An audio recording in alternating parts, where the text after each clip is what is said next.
आज हम पढ़ेंगे rise of nationalism in India. अभी तक हम पढ़ चुके हैं the advent of Europeans in India, the revolt of 1857 and the social religious reform movements in India.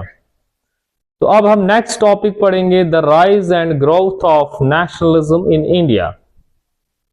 History जो है, history is a very very interesting subject, लेकिन ये इंटरेस्टिंग तब है जब आप इसको एक प्रॉपर सीक्वेंस में पढ़ेंगे। हिस्ट्री में ये काफी सारी चीजें जो है इजीली याद रह जाती है जब हम इसको सीक्वेंस में पढ़ेंगे, लेकिन बहुत सारे स्टूडेंट्स क्या करते हैं, वो हिस्ट्री को फैक्ट्स में पढ़ते हैं, यानी कि वो फैक्चुअल स्टडी करते हैं।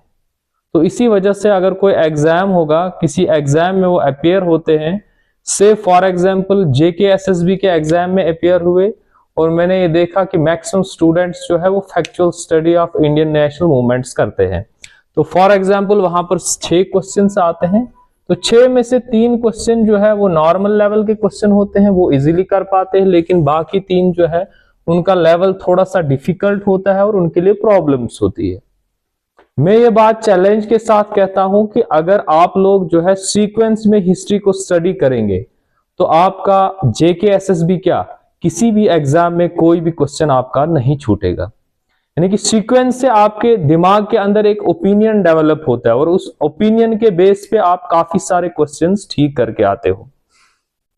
तो नेशनलिज्म क्या है? It is basically spirit of love and dedication for the nation, and nationalism was absent in India till 1860s. 1860s तक the people of India considered themselves as part of different territories. They considered themselves as the citizens of different princely states, and the pan-Indian outlook was absent in them.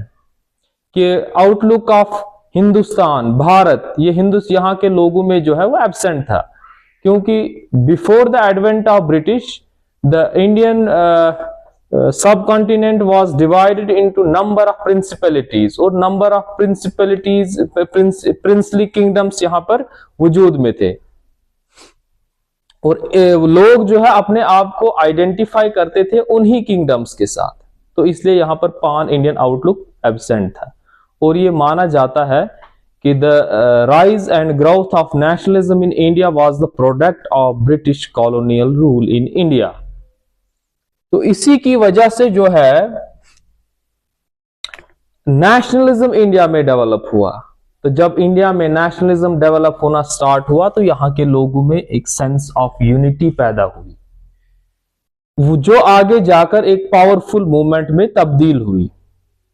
अभी तक हम जो है पढ़ते आ रहे हैं Indian freedom struggle, Indian freedom struggle, लेकिन अब नेशनलिज्म ग्रो होने के बाद, राइज ऑफ नेशनलिज्म के बाद, हम उसको नेशनलिस्ट मूवमेंट्स इन इंडिया भी कह सकते हैं, क्योंकि अब इंडिया के लोगों में कहीं ना कहीं जो है पान इंडियन आउटलुक का कंसेप्ट डेवलप हो रहा है। तो what were the factors behind the growth of nationalism in India? सबसे पहले जो था nature and character of British rule in India.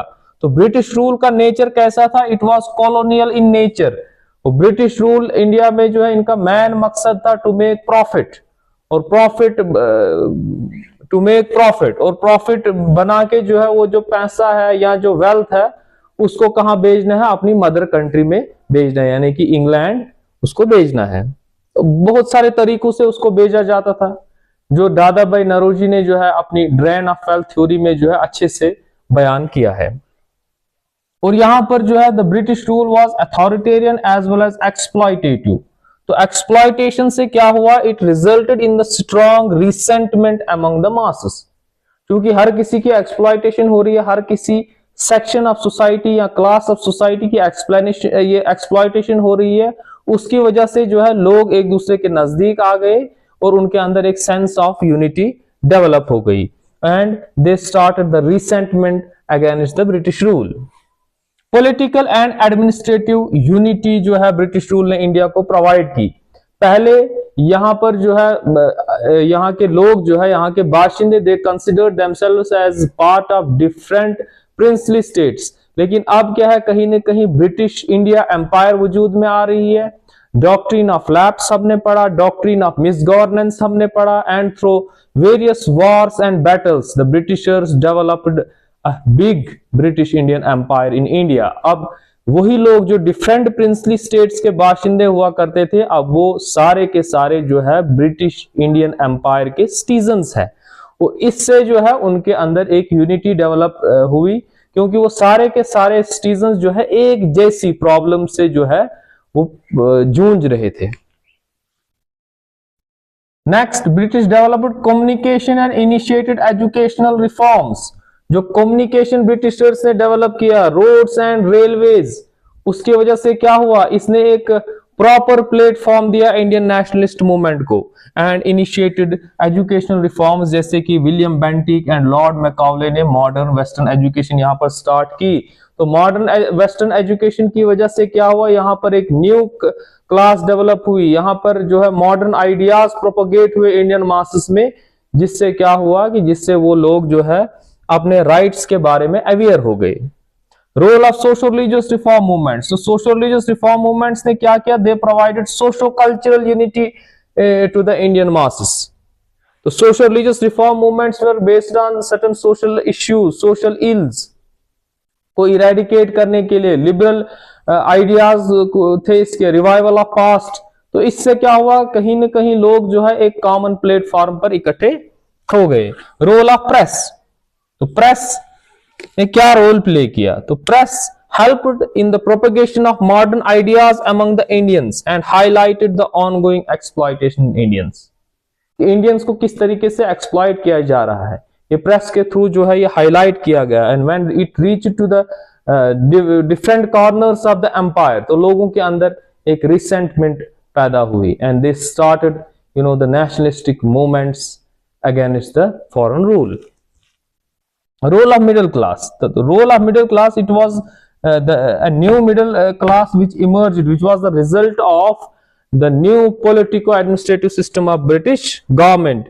और ये थे western educated, and they were aware of the progressive ideas, they were aware of the nationalistic movement in different parts of the world, they were aware of the role of different leaders in nationalistic struggle throughout the world.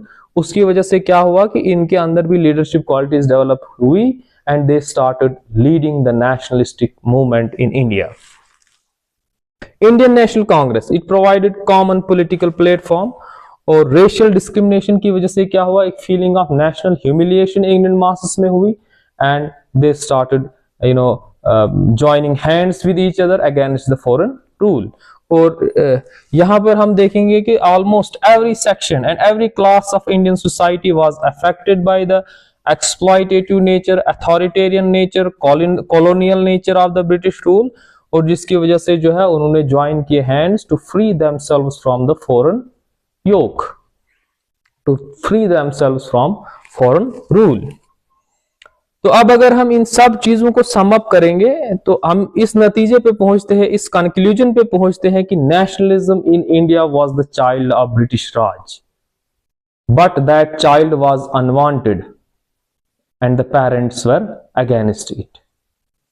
ये जो nationalism है ये India में जो है Britishers की वजह से ग्रो हुआ, ब्रिटिश रूल की वजह से ग्रो हुआ, and it was unwanted child, यानी कि ब्रिटिश नहीं चाहता था कि इंडिया के मासेस में जो है नेशनलिस्टिक मूवमेंट या नेशनलिज्म ग्रो करे, because it was antithetical to their interests in India. और at the same time the parents were against it, क्योंकि इससे ब्रिटिशर्स को, जो पेरेंट्स माने जाते हैं नेशनलिज्म इन इंडिया या नेशनलिस्टिक मूवमेंट इन इंडिया, तो इससे कहीं ना कहीं जो है उनको इम्पैक्ट पड़ रहा था। तो ये है rise of nationalism in India, कि इसी राइज ऑफ नेशनलिज्म की वजह से अब जो इंडियन फ्रीडम स्ट्रगल है that become pan Indian in outlook, और अब हम उसे कहते हैं nationalistic movements in India। तो इसी nationalistic movement की वजह से जो है इंडिया को फ्रीडम मिला 1947 में।